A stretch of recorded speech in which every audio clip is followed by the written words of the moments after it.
Ceci est un livre audio autogénéré par Google. Remerciements. Un grand merci à Jacques Latsou et Michel Chauvière pour leur soutien, leurs encouragements et leur regard critique et juste. Votre grande expérience du champ du social et votre approche, qui allie intelligence et humour, ont fait de nos échanges et rencontres non seulement des précieux moments de travail mais également des temps de convivialité forts. Un grand merci aussi à Isabelle Amiel, Thierry Bénet, Véronique Amiel, Anne-Laure Tiwar-Brockman et Jocelyne Riva-Holland pour leur fidèle soutien et leur relecture patiente et pertinente. Merci à Alain Villebrod pour sa confiance. Préface. Le livre que publient Béatrice Brockman et Salim Belloul est précieux à plus d'un titre. C'est d'abord l'ouvrage de deux professionnels aguerris du travail social.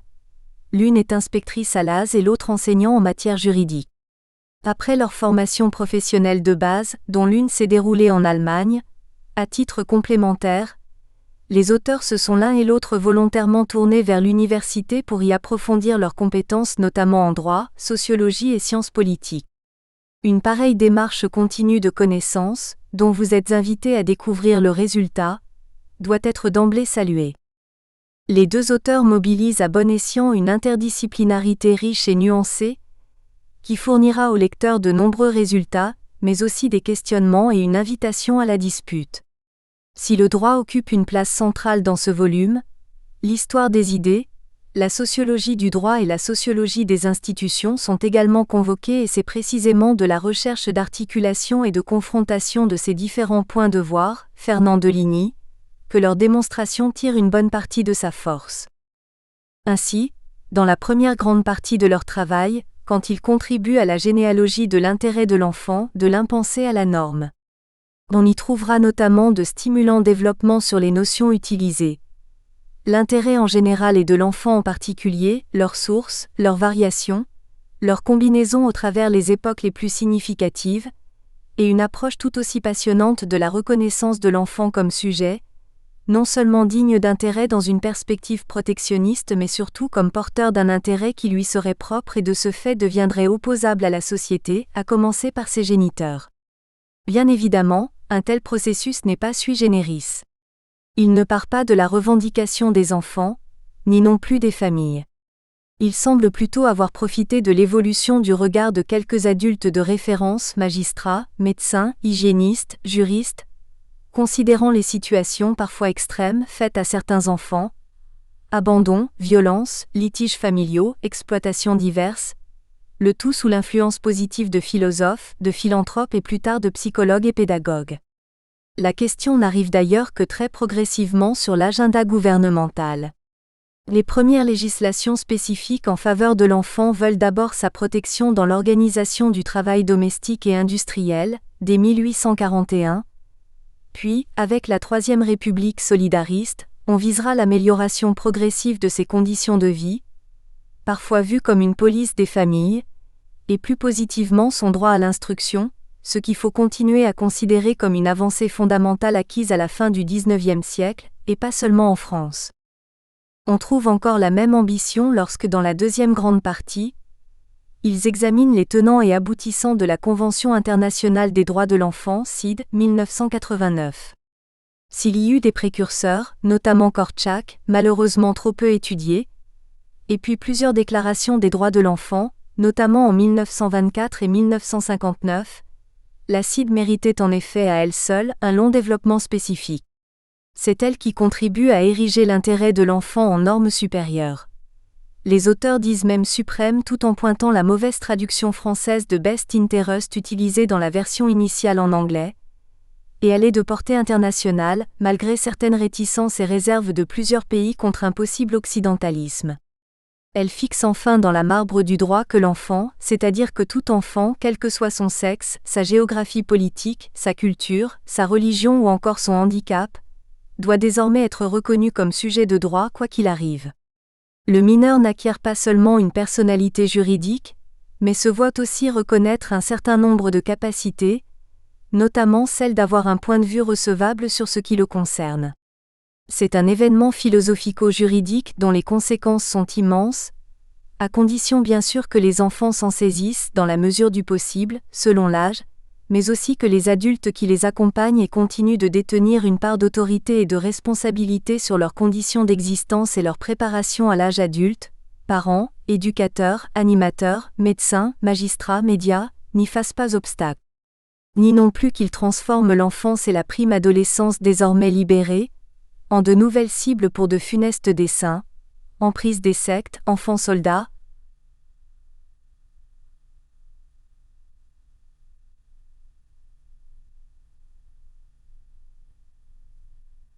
Radicalisation plus ou moins religieuse, addiction moderne au monde virtuel, etc.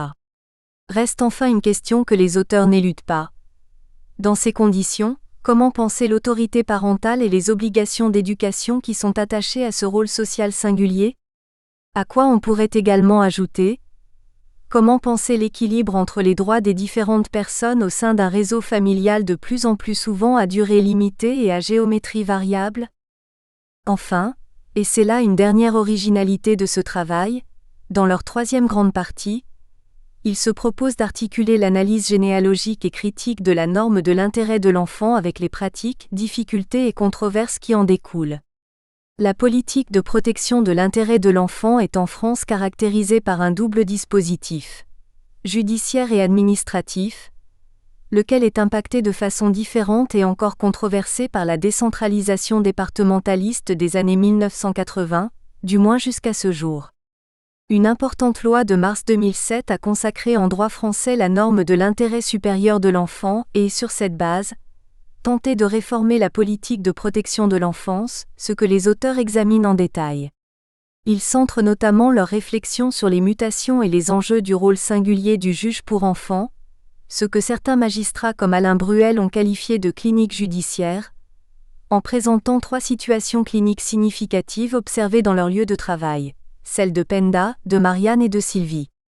C'est ce développement original et riche qui permettra au chapitre suivant de faire un pont avec la façon dont les professionnels de terrain répercutent ces données, travaillent avec les représentations qu'elles véhiculent, entre familialisme et critères de l'intérêt de l'enfant, et intègrent les limites de leur propre intervention.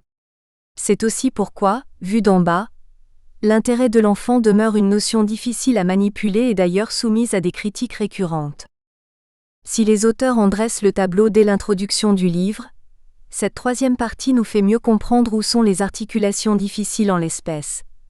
Entre la philosophie de l'enfant et le droit positif, entre les responsabilités parentales et les obligations sociétales, entre les systèmes de pouvoir persistants et la reconnaissance d'une vraie place d'acteur pour l'enfant dans tous ces processus faits pour lui mais aussi trop souvent sans lui.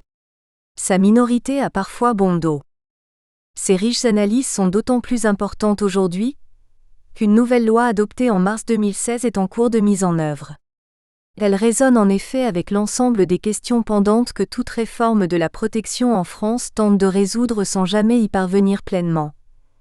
Les conflits de normes entre les politiques et institutions dédiées à la famille et les politiques et institutions dédiées à l'enfant, mais aussi entre le caractère régalien de toute protection comme du reste de toute instruction scolaire et la territorialisation renforcée actuelle, autrement dit les prérogatives reconnues aux départements, instance exécutive avant tout, la question des synergies entre une haute professionnalisation plus que nécessaire et l'indispensable coordination des multiples acteurs de la protection et de la prévention, les contradictions entre une communication politique ambitieuse et les réalités concrètes d'une approche de plus en plus techniciste. Si l'objectif de recentrage sur les besoins de l'enfant est louable, les nombreux outils conçus ou renforcés à cet effet ne risquent-ils pas de rendre ce problème public plus opaque que jamais et entraîner ici comme ailleurs certains effets pervers ? Quand on y découvre par exemple une volonté de rationaliser l'organisation des évaluations et des transmissions des dites informations préoccupantes, l'observation et l'évaluation de la situation de l'enfant, le projet pour l'enfant ou encore quand on cherche à sécuriser les parcours, comme si c'était une catégorie réifiable, on peut légitimement se demander si cette nouvelle gouvernance hypergestionnaire est bien adéquate à l'intérêt supérieur de l'enfant, aussi discutable soit cette notion. Finalement, 2 leçons plus générales se dégagent de cette entreprise réussie. Le travail social, s'il n'est pas comme tel une discipline au sens académique, à ne pas confondre avec un simple statut administratif, n'en est pas moins un objet complexe au carrefour de nombreuses connaissances, parmi les plus importantes tirées des sciences sociales et humaines, ce qui fait tout à la fois sa richesse et son énigme. L'examen des fondamentaux dans la protection de l'enfance et spécialement la radiographie de l'intérêt de l'enfant et de ses usages par les professionnels de terrain, comme nous le proposent ici Béatrice Brockman et Salim Belloul, illustre parfaitement ce paradoxe. En le reconnaissant et en l'exploitant habilement, de libres recherches non normatives, aux frontières du travail social endogène, conduites par des travailleurs sociaux qualifiés, sont non seulement possibles mais aussi plus que jamais indispensables. On pourrait même écrire qu'elles sont compétitives sur ce qu'il vaut encore mieux qualifier métaphoriquement de « marché de la connaissance », plutôt que reprendre les formules très en vogue depuis le traité européen de Lisbonne en 2000 d'économie de la connaissance, ou de capitalisme cognitif, lesquelles, comme on sait, s'intéressent davantage à la circulation et à l'appropriation des connaissances déjà là, ainsi qu'à l'innovation continue qu'aux conditions de la production de ces connaissances et à l'épistémologie. La voie analytique et critique choisie dans cet ouvrage, appuyée sur des données et références dûment sélectionnées, ce qui n'est pas la plus facile et il faut remercier les auteurs d'avoir pris ce risque, est devenue plus que jamais nécessaire en réponse au déferlement techniciste et formaliste qui depuis au moins 2 décennies atteint de plein fouet le travail social comme bien d'autres domaines d'action publique. Michel Chauvière, directeur de recherche émérite au CNRS, CERSA, Université Paris 2. Introduction. La place réservée à l'enfant dans notre société a varié à travers les différentes époques. Du mot latin enfant, qui veut dire celui qui ne parle pas, l'enfant sur qui le père avait pendant des siècles le droit de vie ou de mort, est devenu avec le temps d'abord objet du droit, ensuite objet de droit et finalement sujet de droit. Aujourd'hui, l'enfant est en effet perçu comme une personne à qui on reconnaît des droits spécifiques. La découverte de l'enfance combine une volonté de protéger l'enfant et celle de le reconnaître en tant qu'individu à part entière, susceptible d'être appréhendé par les sciences sociales et humaines.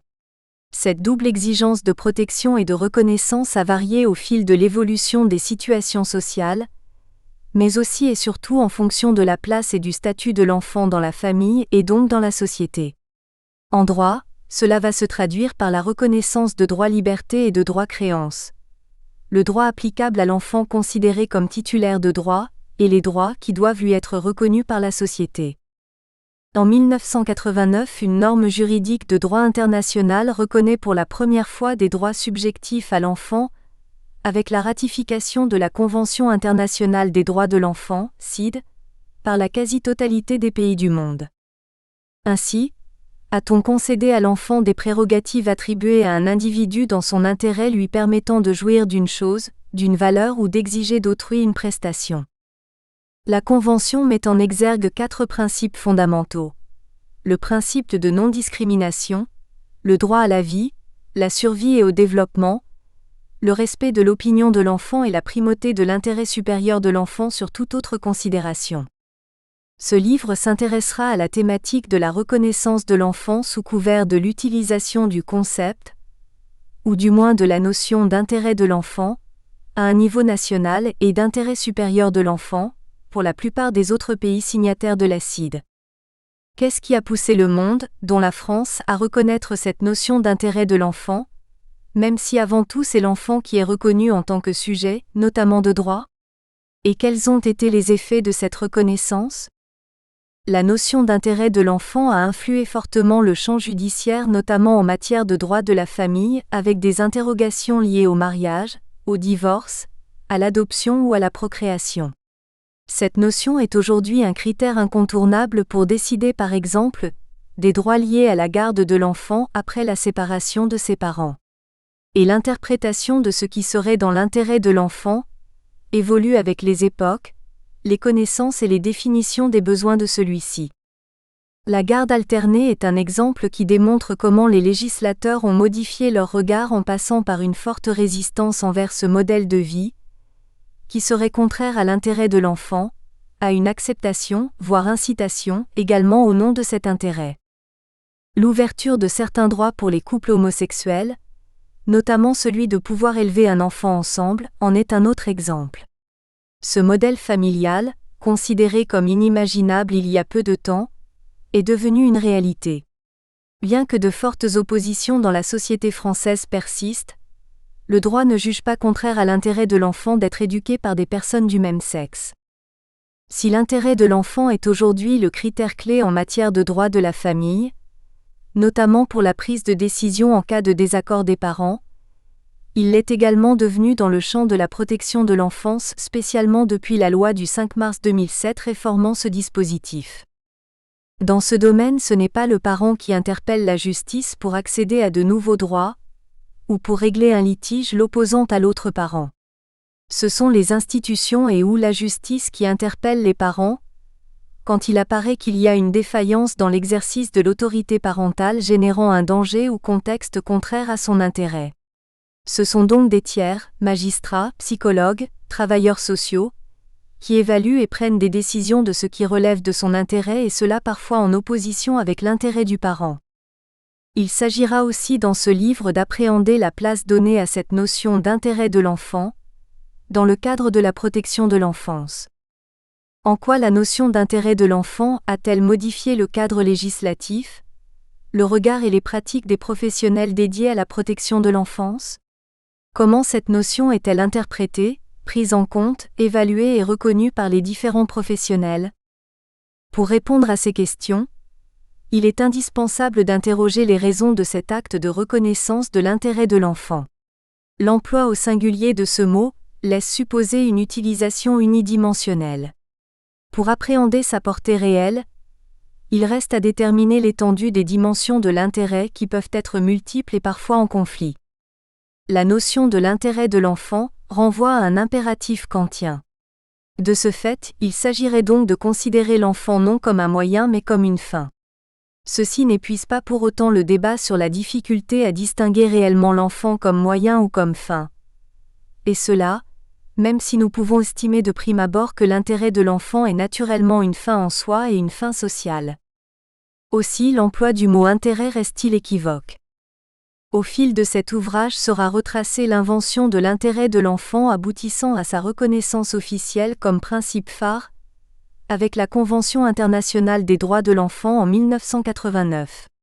Tandis que la société s'acclimate peu à peu à cette idée d'intérêt, nous verrons que les vicissitudes de cette notion demeurent car les individus comme les institutions se débattent encore avec son contenu et sa mise en œuvre. L'itinéraire de ce livre passera dans un premier temps par un éclairage des fondements théoriques de la notion d'intérêt, pour ensuite présenter la modification législative et son impact dans le droit des personnes. La dernière partie de ce livre se consacrera à l'utilisation et la compréhension de cette notion par les professionnels de la protection de l'enfance, à travers d'exemples cliniques. Actons que nous vivons sous l'ère de l'intérêt de l'enfant, sans pour autant en avoir fini avec cette notion si impétueuse que nous vous invitons à découvrir. Première partie, l'invention de l'intérêt de l'enfant. L'intérêt parle toutes sortes de langues, et joue toutes sortes de personnages, même celui de désintéressé. François de La Rochefoucauld. Première partie, l'invention de l'intérêt de l'enfant. Le statut de l'enfant et les droits qui lui sont accordés varient selon les époques. Pour comprendre la place qu'il occupe aujourd'hui, nous allons effectuer un voyage dans le temps. Traverser les différentes époques de notre société permettra de saisir l'émergence des droits propres à l'enfant, à laquelle s'attache aujourd'hui la notion clé d'intérêt de l'enfant. L'étude des fondements qui ont fait émerger les droits de l'enfant passe par une analyse étymologique, sociologique et juridique de la notion d'intérêt. Cette analyse sera suivie par une socio-histoire de la place de l'enfant dans les différentes époques de notre civilisation, pour ensuite observer le changement capital opéré par la Troisième République quant au regard porté sur l'enfant et l'émergence de ses droits. Mais commençons d'abord par une controverse, toujours d'actualité, exprimée par des références contemporaines portant sur cette notion d'intérêt de l'enfant, une notion génératrice de tensions. Chapitre 1 – La difficile économie de la notion d'intérêt de l'enfant. La notion d'intérêt de l'enfant paraît simple, mais elle est en fait complexe et exigeante comme en témoignent les réactions vives qu'elle déclenche chez certains auteurs. 1. Une notion sous haute tension. L'intérêt de l'enfant, une notion magique? Le doyen Carbonnier écrivait déjà en 1960 une critique sévère sur la notion d'intérêt de l'enfant. C'est la notion magique. Rien de plus fuyant, de plus propre à favoriser l'arbitrage judiciaire. Il est des philosophes pour opiner que l'intérêt n'est pas objectivement saisissable, et il faudrait que le juge décide de l'intérêt d'autrui. L'enfance est noble, plastique et n'a du reste de signification que comme préparation à l'âge adulte. De ce qui est semé dans l'enfant à ce qui lèvera dans l'homme, quelle pseudo-science autoriserait le juge de prophétiser? Il ne fut pas le seul à poser un avis très critique. Pour la juriste Françoise de Queuer-Desfossés, cette notion correspond à une boîte où chacun met ce qu'il souhaite trouver. Donner au juge le droit de se déterminer en fonction de l'intérêt de l'enfant, c'est lui donner le droit de ne pas appliquer le droit. Pour Bill Hilton, le premier spécialiste américain de la Convention de La Haye, l'intérêt de l'enfant est un morceau de caoutchouc, le juge tire dessus pour lui donner la forme qu'il souhaite. Pour la juriste Jacqueline Rubellin de Vichy, l'intérêt de l'enfant devrait être pris comme seul critère seulement lorsqu'il n'y a pas de règle applicable. Il nous paraît que l'intérêt de l'enfant est d'abord de bénéficier de la règle de droit, lorsqu'il y en a une. L'intérêt de l'enfant, une notion subjective et manipulable? Pour Pierre Verdier, l'intérêt de l'enfant est un concept mou qui peut tout justifier. Il ajoute, c'est une notion subjective et floue. Ce peut être l'alibi de toutes les décisions. Le droit, au contraire, est une notion forte. Claire Nérinck, juriste spécialisée dans le droit de l'enfant, critique l'utilisation ou l'omission de la notion dans un but principalement utilitariste. La mise en œuvre de l'intérêt de l'enfant dépend essentiellement de l'intérêt qu'en retirent les adultes, et c'est en cela que le renvoi à l'intérêt de l'enfant relève du tour de prestidigitation. Madame Nérinck parle même d'une dimension perverse de la notion et ajoute « Incontestablement ceux qui voient dans l'intérêt de l'enfant un concept dont l'usage excessif peut s'avérer dangereux ont raison. En particulier, on peut déplorer que l'intérêt soit devenu l'arbre qui cache la forêt des droits de l'enfant consacrée par la CIDE. Son succès est facilement explicable, c'est une notion molle, imprécise et manipulable.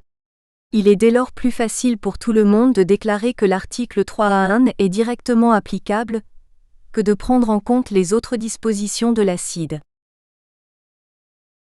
L'intérêt de l'enfant, une notion abusive? Certaines personnalités vont encore plus loin en prêtant à cette notion une dimension abusive du droit.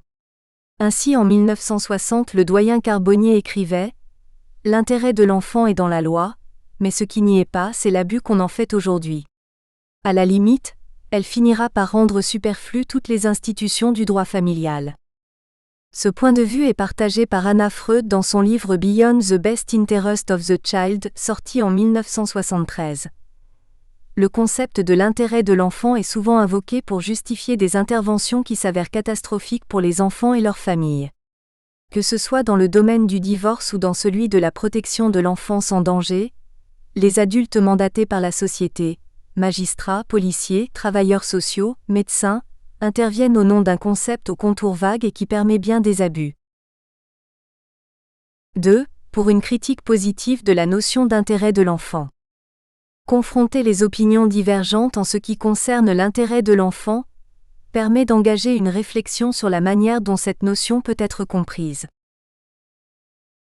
L'intérêt de l'enfant, une notion politique? Pour le président du tribunal pour enfants de Bobigny, Jean-Pierre Rosenzweig, il ne peut pas y avoir de contenu juridique au concept de l'intérêt de l'enfant, c'est un concept politique, il l'a toujours été, comme d'autres concepts le sont. Toutefois il le défend à ce titre comme le concept d'intérêt de l'enfant en danger ou celui d'intérêt supérieur de l'enfant est un concept de tension où le politique va revenir et les besoins sociaux vont réémerger. Il nous faut ce type de respiration. Il y voit également une dimension symbolique en expliquant que l'intérêt supérieur de l'enfant n'est pas supérieur au sens où il s'impose à tous les autres. Simplement il s'impose, il faut l'entendre, le comprendre et comprendre pourquoi l'enfant ne pouvait pas s'exprimer sur ce qui peut être intéressant pour lui. En d'autres termes, l'enfant est autour de la table, il n'est pas en dessous de la table. L'intérêt de l'enfant, une notion conceptuelle et juridique évidente? Pour l'ancien ministre de la Justice Robert Badinter, Il ne fait aucun doute que l'intérêt de l'enfant est un concept important qu'il faut respecter. Respecter d'autant plus que grâce à la Convention, il a une force internationale. À partir du moment où nous considérons que l'intérêt supérieur de l'enfant doit guider le législateur, son intérêt conceptuel et juridique est évident. Pour lui, ce concept a toute sa place notamment pour permettre de penser le droit pénal des mineurs différemment du droit pénal des majeurs avec l'accent mis sur la mesure éducative et non la sanction. Il estime que ce concept est indispensable pour protéger le mineur d'être vu et jugé comme un adulte en miniature. Il défend l'idée que l'institution judiciaire doit, avant tout jugement, prendre en considération son statut d'enfant. Et bien que Badinter reconnaisse qu'il s'agit d'un concept mou, il défend son utilité, mais les concepts mous ne sont pas inutiles. D'ailleurs, il y en a d'autres. Personne ne sait très bien ce que sont les bonnes mœurs. Le concept d'ordre public sert journellement à des fins qui ne me semblent pas être celles de l'ordre public. L'intérêt de l'enfant, une notion pédagogique.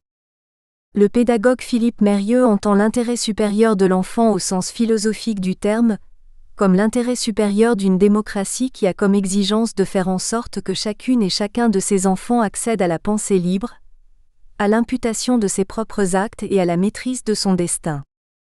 Pour lui, il s'agit de proposer à l'enfant des conditions éducatives qui lui permettent de penser, de réfléchir et de développer un sens des responsabilités quant à ses propres actes, afin de pouvoir s'impliquer progressivement dans un collectif citoyen. Il s'agit également d'entendre l'enfant de façon telle qu'il puisse se construire comme sujet libre.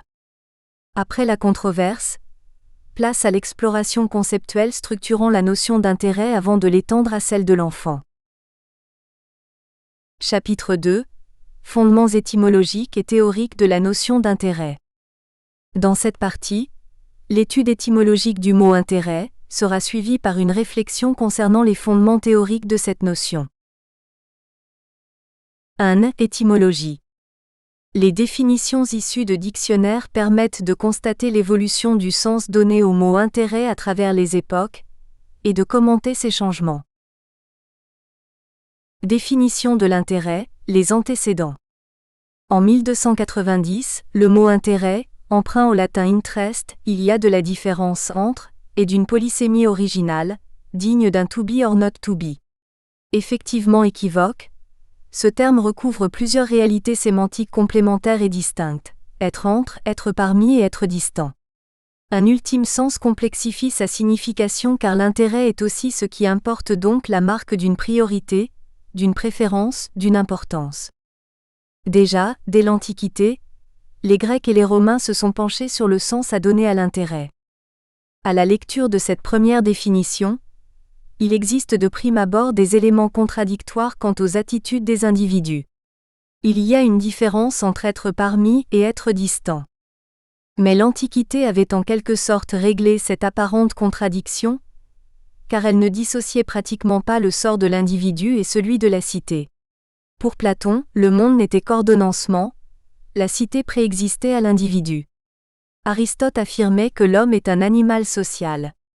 L'intérêt était l'unicité, même si un ordre hiérarchique existait avec une distribution des fonctions pour chaque membre de la cité.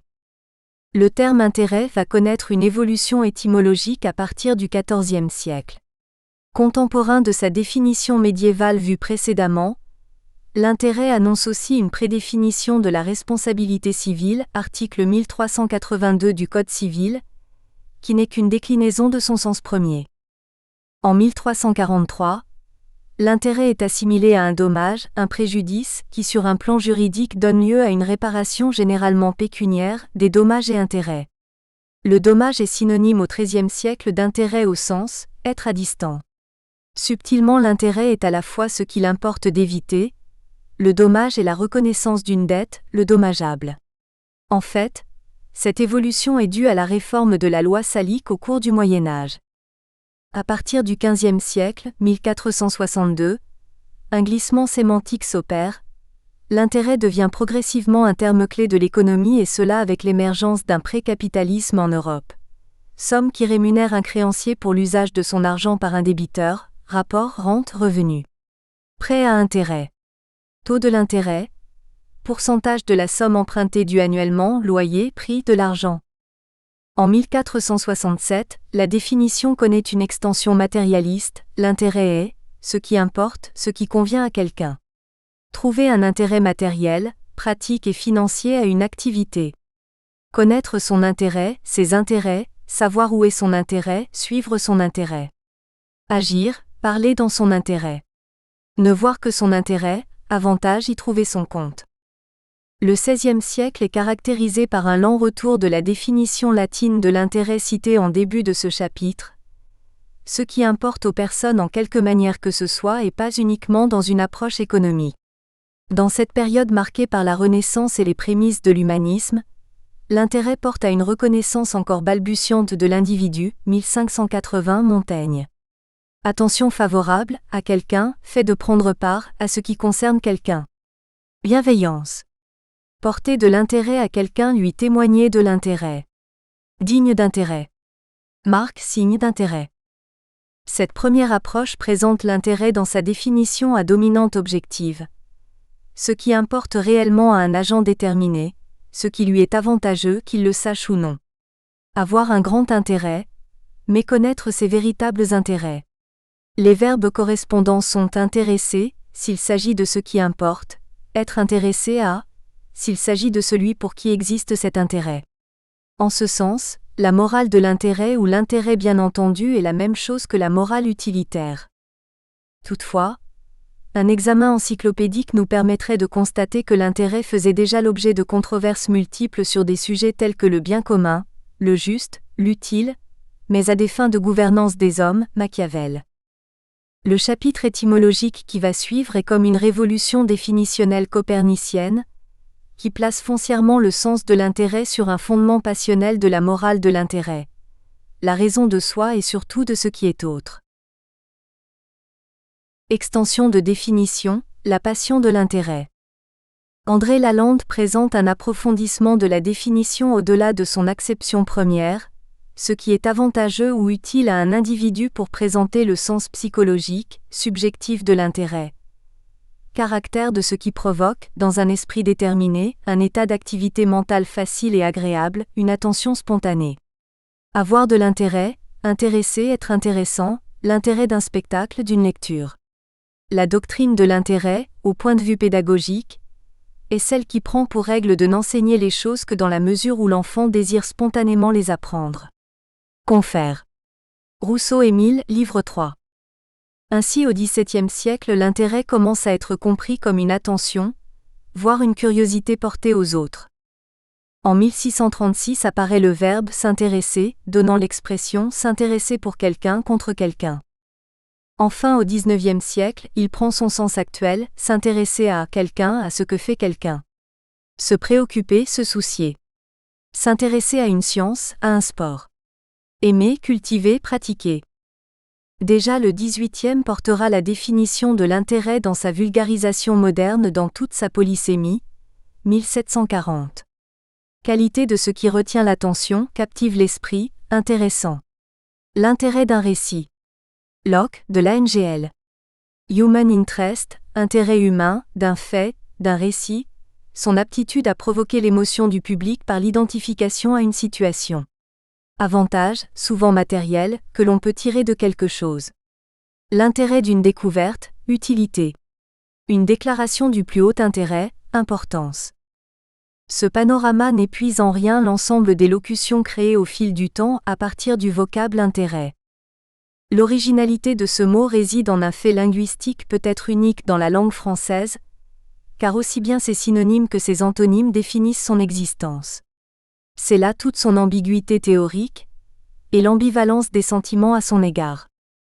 Synonyme, agio pourcentage, bénéfice, profit, utilité, originalité, figure, piquant figure, sollicitude, attention, intérêt secondaire, mineur, fade, pâle, inexpressif, ennuyeux, fastidieux, banal, terne.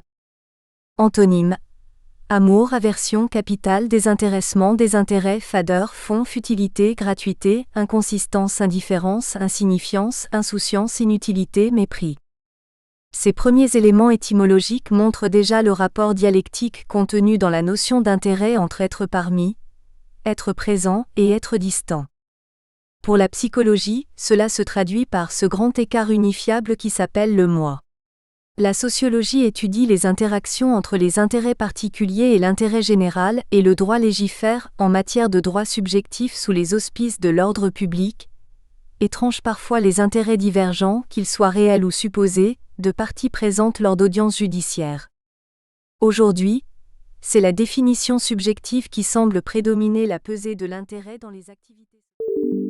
Nous espérons que vous avez apprécié cet aperçu. Pour continuer à écouter ce livre audio sur Google Play Livres, utilisez le lien dans la description de la vidéo.